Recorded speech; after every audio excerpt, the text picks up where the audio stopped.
Now, respectfully, I, my family, and many other people who knew Uncle Harley, worked for him, or met him even as a child and grew up on the chicken, have differing opinions.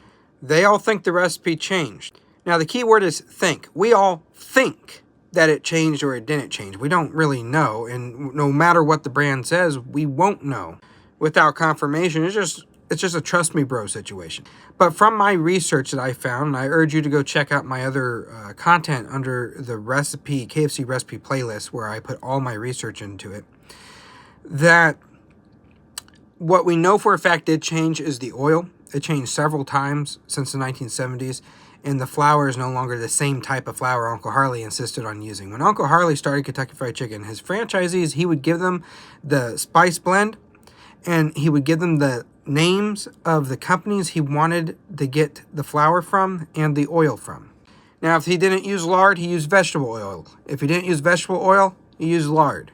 Ray Danner still used lard up until the 1970s in his Kentucky Fried Chicken franchises. So it wasn't unheard of to use lard. But vegetable oil was Uncle Harley's preference when choosing oils to cook in. Well, that's obviously changed. It changed in the 1970s and it changed again in the early 2000s. And they were not shy of telling people about this. Those two things changing will alter the quality. And Uncle Harley believed this too. He believed if you use a different type of flour than what he used, it would depreciate the value of his product. Now we get into who supplied the recipe. Where did the ingredients come from? Uncle Harley got his recipe, his ingredients, from particular outlets of purchasing spices. The 11th ingredient was a rare and more expensive ingredient of its time, and he had to special order it. He couldn't get it at a regular store. That's why he always said 10 of the ingredients is in everybody's pantry. And today, the 11th would be in everybody's pantry. We just don't know the correct combination. But then he sold out to Brown and Massey, and Uncle Harley and the family was no longer supplying the recipe. Those that knew the recipe were held by contract not to hand it down, not to pass it around, not to share it. And for the most part, the family honored that.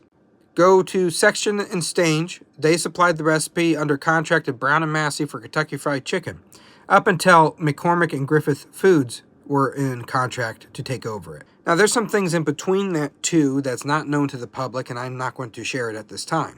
But let's just say different spice companies will get their ingredients from different regions. Dirt across the world is different. The moisture, the environment it's grown in. You could buy a pepper in Mexico and it tastes completely different than a pepper grown in the Middle East. And I'm just using that as an example. So wherever they get their spices from, where they're growing, is different than when Uncle Harley did it. I could guess that. And that would also make sense as to why it doesn't taste exactly the same as everyone remembered.